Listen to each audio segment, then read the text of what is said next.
अस्सलाम वालेकुम dear students, welcome to Pass Education System. Dear student, जैसे कि हमने एक सीरीज स्टार्ट की हुई है, डेली बेसिस पे टॉप 10 एमसीक्यूज आप लोगों के साथ मैं शेयर करता हूं, जो कि बहुत ज़्यादा इंपॉर्टेंट है। इससे पहले डियर स्टूडेंट्स, मैं आप लोगों को कम्प्लेक्स नंबर वाले चैप्टर कंप्लीट करवा चुका हूं, सेट्स एंड फंक्शंस वाले चैप्टर हमने कंप्लीट कर दिया, और इसके साथ डियर स्टूडेंट अभी जो क्वाड्रेटिक इक्वेशंस वाले, ये भी ऑलमोस्ट हमारा फिनिशिंग के अंदर ही है। तो अगर जो प्रीवियस लेक्चर्स अगर अभी तक आप लोगों ने नहीं देखे, तो इसी वीडियो के डिस्क्रिप्शन में जाएं, आपको तमाम लेक्चर्स मिल जाएंगे। और मोस्ट इंपॉर्टेंट, काफ़ी बच्चों को नहीं पता होता यूनिवर्सिटीज़ के एंट्री टेस्ट कब हो रहे हैं, कब अप्लाई करना है, कैसे अप्लाई करना है, तो ये सारी अपडेट्स हमारे व्हाट्सएप चैनल में मिलती हैं। इसी वीडियो के फर्स्ट कमेंट में, कमेंट सेक्शन में कमेंट पिन हुआ है, वहां पे व्हाट्सएप चैनल का लिंक है, वो लाजमी फॉलो कर लें। और most important announcement dear friends, अभी ये जनवरी और फरवरी के 2 महीने आप लोगों के पास बहुत ज़्यादा इंपॉर्टेंट है, क्योंकि जितने भी आप लोगों के टेस्ट हैं वो तकरीबन board exam, second year board exam से पहले हो जाने हैं। और सेकंड ईयर बोर्ड एग्जाम की कोई वेटेज नहीं यूनिवर्सिटीज़ के मेरिट फार्मूला में, मतलब सेकंड ईयर के नंबर काउंट ही नहीं होते यूनिवर्सिटीज़ के मेरिट फार्मूला में।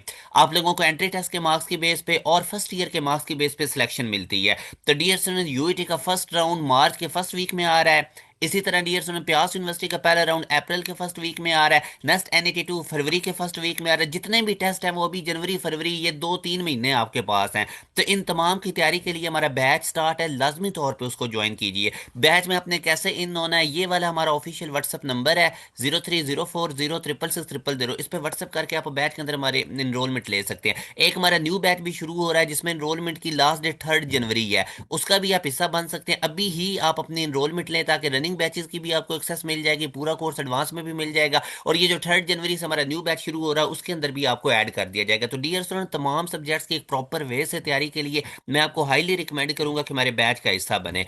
तो डियर स्टूडेंट्स, आज अब हम स्टार्ट करते हैं क्वाड्रेटिक इक्वेशन का एमसीक्यूज नंबर 41। इसमें वो हमें कहता है कि अगर एक पोलिनोमियल p इंटू एक्स को हम डिवाइड करते हैं x माइनस ए से, तो हमारे पास रिमाइंडर कैसे निकालेंगे। तो बेटा याद रखें, जैसे ये x माइनस ए आपको गिवन है ना, यहाँ से आप x की वैल्यू निकालेंगे, जो कि हमारे पास a आएगी, तो उसको आप इस पोलिनोमियल में पुट कर देंगे। पोलिनोमियल था ना p इंटू एक्स, तो इसमें x की जगह पे ये a पुट कर दें, तो ये जो आंसर आएगा ये हमारे पास रिमाइंडर होगा। यहाँ से डियर स्टूडेंट्स याद रखें कि अगर हमारे पास जो रिमाइंडर है वो x की जगह पे a पुट करने से रिमाइंडर अगर हमारे पास 0 आए, तो फिर हम कहते हैं कि ये जो x माइनस ए है, ये फैक्टर है इस पोलिनोमियल का, मतलब ये इसको पूरा पूरा डिवाइड कर देता है। तो ये कुछ चीजें हैं जो आप लोगों ने याद रखनी है। अब नेक्स्ट क्वेश्चन नंबर 42 में वो कहता है 2 plus omega into 2 plus omega square ये किसके इक्वल है। तो डियर स्टूडेंट, यहाँ से आप देखें, ये 2 प्लस ओमेगा है और ये मेरे पास 2 प्लस ओमेगा स्क्वायर है। मैं इनको आपस में मल्टीप्लाई करता हूँ, 2 को इस अंदर दोनों से मल्टीप्लाई कर दें, तो 2 2 are 4 plus 2 omega square.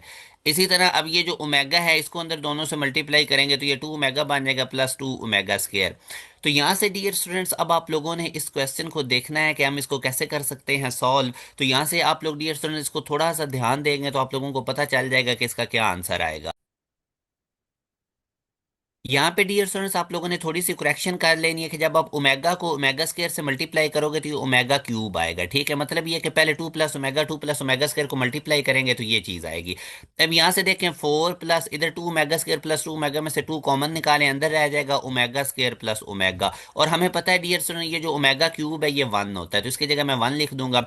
And we know a property, 1 plus omega square ये हमारे पास किसके इक्वल होता है, 0 के। तो ओमेगा प्लस ओमेगा स्क्वायर किसके इक्वल आ जाएगा, -1 के। तो यहाँ पे dear student, +2 into omega square plus omega की जगह पे -1 आएगा, साथ +1। तो ये बन जाएगा 4 - 2 + 1। ठीक है, तो 4 और 1 के अंदर 5, 5 में से 2 माइनस करेंगे तो 3 आंसर आएगा, और ये हमारे पास सी ऑप्शन में मौजूद है। नेक्स्ट क्वेश्चन में डियर स्टूडेंट्स, हमें वो कहता है कि अगर एक पोलिनोमियल x, उसको x माइनस ए एक फैक्टर है इस पोलिनोमियल का, तो फिर क्या होगा। तो फैक्टर तभी होगा जब हमारे पास रिमाइंडर 0 आए, x minus a equal to 0। यहाँ से x की वैल्यू हमारे पास a आएगी, और इसको आप इस पोलिनोमियल में पुट कर दें, f इंटू एक्स, और x की जगह पे आप लोग a पुट करें, और अगर रिमाइंडर ये रिमाइंडर होगा और अगर ये 0 आ जाए, तो फिर x माइनस ए इसका फैक्टर होगा। तो f इंटू ए हमारे पास 0 होना चाहिए, तभी ये इसका फैक्टर होगा x माइनस ए इस पोलिनोमियल का। नेक्स्ट क्वेश्चन में डियर स्टूडेंट, वो हमें कहता है कि हमारे पास जो अल्फा बीटा है वो रूट्स हैं इस इक्वेशन के, तो alpha square plus beta square किसके इक्वल होगा। तो यहाँ से डियर स्टूडेंट, अब आप देखें ना, ये alpha square plus beta square, इसका फार्मूला होता है alpha plus beta whole square -2 alpha beta, ये हमारे पास फार्मूला होता है। तो इधर अब अगर आप देखें, तो अल्फा प्लस बीटा होता है सम ऑफ रूट, और सम ऑफ रूट है -b/a। तो ये कैसे निकलेगा, यहाँ पे अब x का कोफिशिएंट होता है b, तो माइनस तो पहले ही है, तो b या x का कोफिशिएंट -4 है, और a हमारे पास कितना है 2, तो इसका आंसर आ जाएगा 2। अल्फा बीटा डियर स्टूडेंट्स हमारे पास होता है सी ओवर ए, और सी हमारे पास कितना है, ये कांस्टेंट 5, और ए हमारे पास कितना है, एक्स स्क्वायर का कोफिशिएंट 2, तो ये 5/2 आ गया। यहाँ से अब डियर स्टूडेंट्स आप देखें ना, आप लोगों ने फाइंड आउट क्या करना था, ये मैंने फार्मूला लिखा है। तो alpha square plus beta square हमारे पास किसके इक्वल आ जाएगा, alpha plus beta whole square. Alpha plus beta whole square, alpha plus beta 2 था तो 2 का स्क्वायर, -2 इंटू अल्फा बीटा हमारे पास कितना है, 5/2। तो यहाँ से अब ये 2 2 से कट जाएगा डियर स्टूडेंट्स, तो यहाँ से अब इसको आप सॉल्व करेंगे तो आप लोगों के पास इसका फाइनल आंसर आएगा।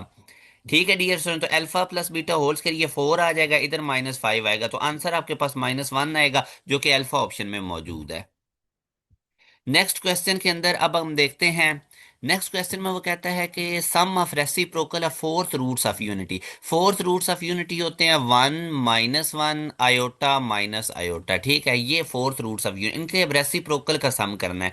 तो 1/1 1 ही रहेगा। ठीक है, 1/-1 ये -1 रहेगा, प्लस 1/आयोटा हो जाएगा, और 60 डियर यहाँ पे हमारे पास -1, या मैं प्लस ही करता हूँ तो 1/-आयोटा, इस तरह मैं कर देता हूँ। ठीक है, यहाँ से अब ये 1 और 1 आपस में कैंसिल हो जाएंगे। 1/आयोटा अगर मैं आपको रैशनलाइज करके दिखाऊं डियर स्टूडेंट, तो ये आयोटा ओवर आयोटा स्क्वायर बनेगा, जो कि हमारे पास माइनस आयोटा की इक्वल है। तो 1/आयोटा हमारे पास माइनस आयोटा हो जाएगा। ये प्लस माइनस माइनस अगर मैं इधर भेज दूं तो 1/आयोटा अगेन हमें पता है कि माइनस आयोटा होगा, तो ये माइनस माइनस प्लस हो जाएंगे, तो इसका भी सम डियर स्टूडेंट जीरो होगा। तो इसका मतलब ये हुआ कि sum of reciprocal of fourth roots of unity भी जीरो होता है। कैसे जीरो होता है मैंने आपको करके दिखा दिया है।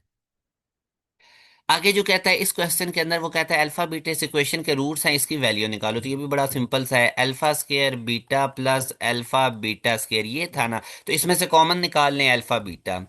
अल्फा बीटा आप कॉमन निकालें, इधर क्या रह जाएगा अल्फा, प्लस इधर क्या रह जाएगा बीटा। तो आपको अल्फा बीटा और अल्फा प्लस बीटा की वैल्यू इधर पुट करनी है।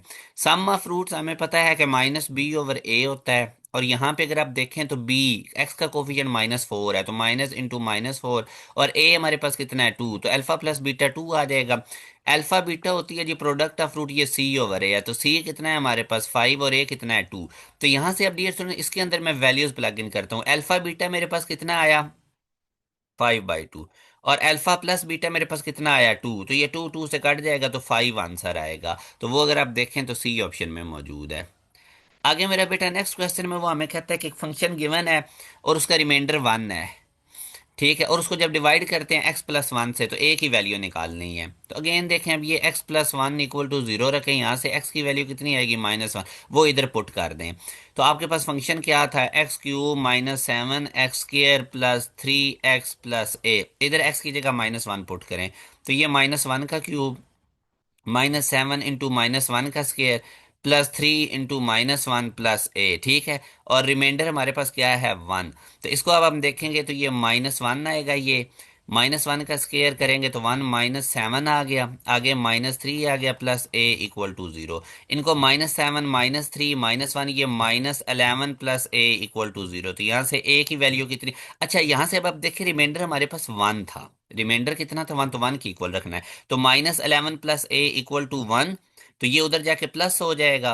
1 के अंदर +11 करेंगे, -11 करेंगे तो +1 +11 हो जाएगा, तो ये 12 बनेगा। तो ए की वैल्यू हमारे पास सिंपल डियर स्टूडेंट्स, आप लोगों ने क्या काम करना है, वो कह रहा था रिमाइंडर 1 है। ठीक है, तो आप लोगों ने क्या कहा, x+1, जो x की वैल्यू निकाल लें, -1 में इसमें पुट करके रिमाइंडर 1 की इक्वल रख के वहां से आंसर निकाल लेना है। अब आगे नेक्स्ट क्वेश्चन में वो हमें कह रहा है कि the sum of roots is zero, the sum of roots is zero when, sum of roots इसका कब जीरो होगा। तो सम ऑफ रूट्स का फार्मूला होता है -b/a। जब b आपके पास जीरो होगा तो सम ऑफ रूट्स जीरो आएंगे इस इक्वेशन के। हमारे पास सी इसका राइट आंसर है। आगे वो कहता है for what value of z the average of 3 8 and z be equal to 10। तो 3 8 और z की एवरेज 10 की इक्वल रखें। एवरेज कैसे निकालते हैं, 3 8 और z को ऐड करें, इनकी तादाद से डिवाइड करें, इक्वल रखें 10 के। तो 3 + 8 + z इक्वल टू 30 हो जाएगा, 3 10 से मल्टीप्लाई होके 10 + z इक्वल टू 30। तो z की वैल्यू हमारे पास आ जाएगी 30 - 10, जो कि यहाँ सॉरी डियर स्टूडेंट 3 और 8 को ऐड करेंगे तो 11, तो z की वैल्यू आ जाएगी 30 - 11, जो कि हमारे पास कितनी आ जाएगी 19। ठीक है, तो ये हमारे पास सी इसका राइट आंसर है। आगे जी वो 50th वाले क्वेश्चन में हमें कहता है 1 + ओमेगा माइनस ओमेगा स्केयर की पावर 4 किसकी इक्वल है। तो हमें पता है कि 1 + ओमेगा प्लस ओमेगा स्केयर ये जीरो होता है।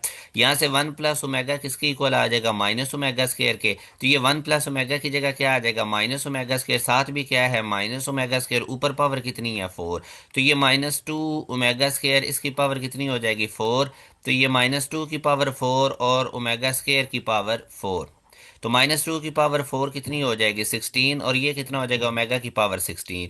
अब ओमेगा की पावर 16 मतलब ओमेगा की पावर 16, 16 को 3 से डिवाइड करें, रिमाइंडर 1 आएगा तो 16। यहाँ से डियर स्टूडेंट ये 8 है, ओमेगा की 2 4 आर 8 होता है, तो ओमेगा की पावर 8 है। तो ओमेगा की पावर 8 को 3 से डिवाइड करेंगे तो रिमाइंडर 2 आएगा, तो 16 ओमेगा स्क्वायर हमारे पास आएगा, जो कि सी ऑप्शन में मौजूद है। तो यूं डियर स्टूडेंट हमारे 50 क्वेश्चन कंप्लीट हो चुके हैं। अब मोस्ट इंपॉर्टेंट अनाउंसमेंट ये है कि 3 जनवरी से हमारे न्यू बैच के रजिस्ट्रेशन की डेडलाइन है, और यूईटी का टेस्ट 1 मार्च को आ रहा है, मार्च के यानी फर्स्ट वीक में आ रहा है। प्यास का टेस्ट अप्रैल के फर्स्ट वीक में आ रहा है। एनईटी 2 जनवरी के एंड पे आ रहा है। तो इन तमाम की तैयारी के लिए आज ही हमारे प्रीमियम बैच का हिस्सा बने, जाके आपको तमाम सब्जेक्ट्स की तैयारी करवाई जाएगी। डेली बेसिस पे लाइव क्लासेस होंगे और उनकी रिकॉर्डिंग भी अवेलेबल होगी। ये हमारा हमारा ऑफिशियल व्हाट्सएप नंबर है 0304 0 666 000। इस पे व्हाट्सएप करके आप हमारे बैच का हिस्सा बन सकते हैं। अपना ख्याल रखिएगा डियर स्टूडेंट्स, दुआओं में याद रखिएगा। अल्लाह हाफिज।